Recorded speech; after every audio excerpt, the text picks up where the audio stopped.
আমাদের দেশের যে এই যে লাল পিঠা প্রত মানে যা আমির মহোদয় বলছেন, কিন্তু লাল পিঠা এত বেশি ভারী যে এটার জন্য তো আপনাকে কেসি অনেক বড় এবং একটা দুটা কেসি তো অনেক কেসি রাখবে। আমাদের আমির মহোদয় যে কথাগুলো বলেছেন এটা এরপরে আর এই ব্যবসা বাণিজ্য সম্বন্ধে অনেক বেশি কিছু বলার নয়। আমি শুধু সেটা কথা আমার বাস্তব অভিজ্ঞতা থেকে বলবো, যদিও নেতৃবৃন্দ আছেন ওনারা বলবেন আমি এত জ্ঞানের ভার অত্যন্ত শূন্য কোনো কিছু নির্বাচনের জন্য। আমি একজন কামলা মানুষ, কাম করতে ভালোবাসি, কাজে করি। আমি একটা কথা বলবো যে আমাদের দেশের যে এই যে লাল পিঠা প্রত মানে যা আমির মহোদয় বলছেন, কিন্তু লাল পিঠা এত বেশি ভারী যে এটার জন্য তো আপনাকে কেসি অনেক বড় এবং একটা দুটা কেসি তো অনেক কেসি রাখবে। আমাদের ডেমোক্রেসি কয়েকদিন আগে আমাদের ফজলক সাহেব একটা কথা বলেছে যে মাইল স্টোনা না পড়ে একটা সূচিপত্রে পড়া উচিত ছিল। উনি জাতীয় গ্রুপ উনি বিভিন্ন বিশ্ববিদ্যালয়ে প্রফেসর ইয়ে করে, কিন্তু দেখেন ওনারা শেষ সময় উনি বলছে এই কথাগুলা, ওনারা বলে বুঝে আমরা সবাই ভালো করি কিন্তু এফেক্টিভনেসটা আমরা করতে পারি না। টানা তৃতীয়বার অর্জন করেছে দেশের সেরা সুপার ব্র্যান্ড স্বীকৃতি বসুন্ধরা টিস্যু। এই যে আজকে দেখছেন এলপিজি নিয়ে বিরাট একটা সমস্যা হয়েছে। গত ১.৫ বছরের মধ্যে ওনার কাছে আমি এবং আমাদের ওয়ার্ডের নেতৃবৃন্দ আলমদের ৪বার গিয়েছি, সচিব মহোদয়ের কাছে ৬বার গিয়েছি, কিন্তু ওনারা নীতিমালা প্রণয়ন করতেছে এই হচ্ছে সে হচ্ছে বলে দেশে একটা বিরাট ডিজাস্টার সৃষ্টি হওয়ার পরে তারপরে এখন আমাদেরকে বলছে যে করে আনা হোক, বেশি প্রিমিয়াম দিয়ে আনা হোক। যেটা বলছি আমি এই কথাটা বলতে যাচ্ছি এই জন্য যে ওনারা বুঝে কিন্তু সেই জিনিসটা ওরা সহজভাবে করতে পারে না। প্রথম কথা হলো বাংলাদেশে এখন সবচেয়ে বড় সমস্যা হলো ব্যুরোক্রেসি। এই ব্যুরোক্রেসি একদম পচে গেছে। এটাকে ঠিক করার জন্য আপনারা যারা ক্ষমতায় আসেন এই ব্যুরোক্রেসিকে ঠিক না করা পর্যন্ত এখন তারা হয়ে গেছে আমাদের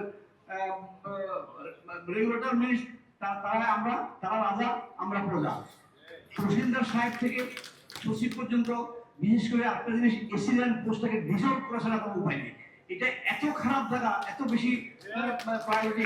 একটা ক্ষেত্র করবো বলি, আমার একজন অফিসার আমাদের একটা বিউটিশিয়ানের জন্য গেছে কয়েক বছর আগে, তো সেখানে ডিসি সাহেবকে আমি ফোন করলাম, অল্প কথা বলছি, এখানে অনেক কথা হয়ে গেছে। তো উনি বললো যে ভাই এসিডেন্ট তো রিপোর্ট দিয়ে এডিসি যাবে, আমার তো কথা শোনা না, আমি পড়ছি। তা আমার লোককে পাঠালাম, এই কাজটা হতো ৪০-২৫ হাজার টাকা, সে বললো ২০ লাখ টাকা দিতে হবে। যখন এডিসি রেভিনিউকে আমার লোক গেছে বলছে স্যার ২০,০০০ টাকা দিন যদি ২০ লাখ টাকা চাই এটা কিভাবে করবো? সে বলে ওরা বিসিএস পাস করে আসছে, এরা বিয়ে করবে, ফ্ল্যাট করবে, একটা গাড়ি করবে, বড় বড় ভুল করে ২০,০০০ টাকা দেয়, ২০ লাখ টাকা না দিলে ওরা কি করবে? এই হলো আমাদের উত্তর। আমার আরেকটা বিষয়, আপনার ব্যবসা আটটা হলো সরকার কোনো নিয়ম পরিবর্তন করে। এই যে বাংলাদেশে আপনার আমাদের কত কত ইকোনমিক জোন দিয়েছে, দেওয়ার পরে অনেক বিষয় আসছে, পরিচিত কেউ যায় বলছে আইন পাশ করে সরকার দিয়েছে, কিন্তু একটা এসআরওর মাধ্যমে এটা চেঞ্জ করে দিয়েছে। এখন বিদেশির কাছে আমার এখানে ১৩টা বিদেশি কোম্পানি, দুটা, একটা ইন্ডিয়ান, একটা চায়না, বাকি ১১টা ইউরোপিয়ান। তারা বলে কেমন তোমাদের এখানে যদি এই নীতি পরিবর্তন করে তোমরা আইনের মাধ্যমে কাজ করছো, এখন এসে একটা এসআরও দিয়ে এটা মানে বদলাই দিছো, তাহলে এখানে আমরা এভাবে কিভাবে করবো, বিদেশিরা কিভাবে আনবে? যে কথা আরেকটা বলছিলাম, বেলা থেকে ২ বছরের মধ্যে তৃতীয়বার যখন তাগাদাপত্র দিয়েছে, সেই ডিসি সাহেব নারায়ণগঞ্জের সচিব হয়ে আমাদের রিটায়ার করছে।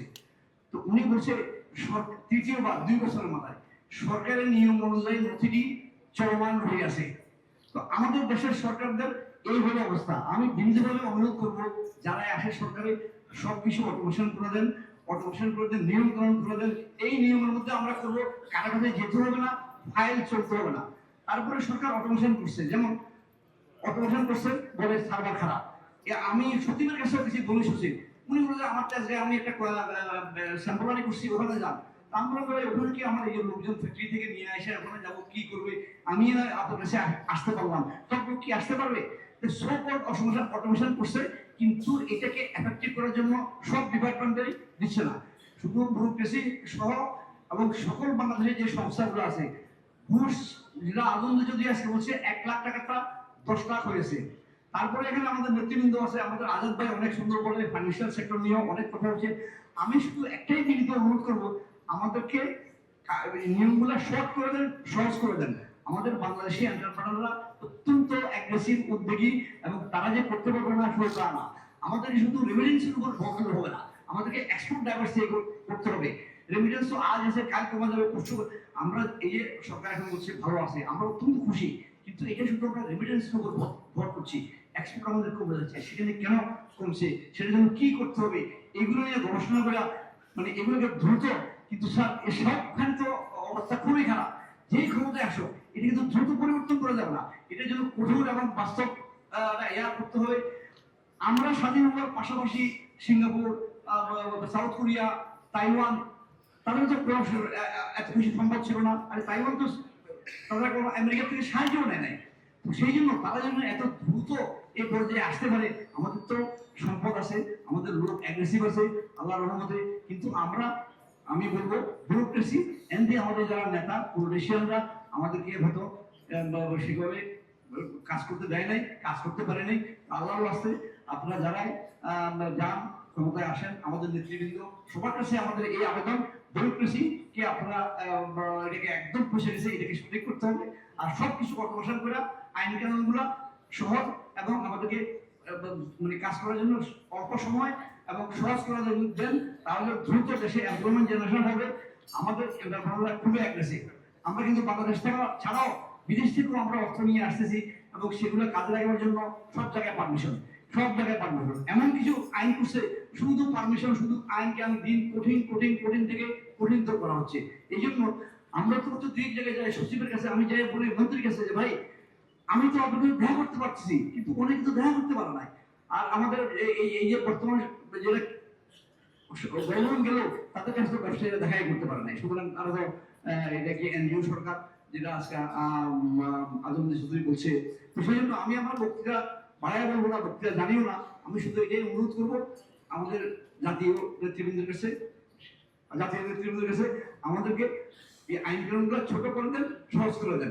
এই করলে আমাদের এন্টারপ্রেনাররা খুবই অ্যাগ্রেসিভ, আমি বলবো খুবই অ্যাগ্রেসিভ। তো অনেক অনেক ধন্যবাদ।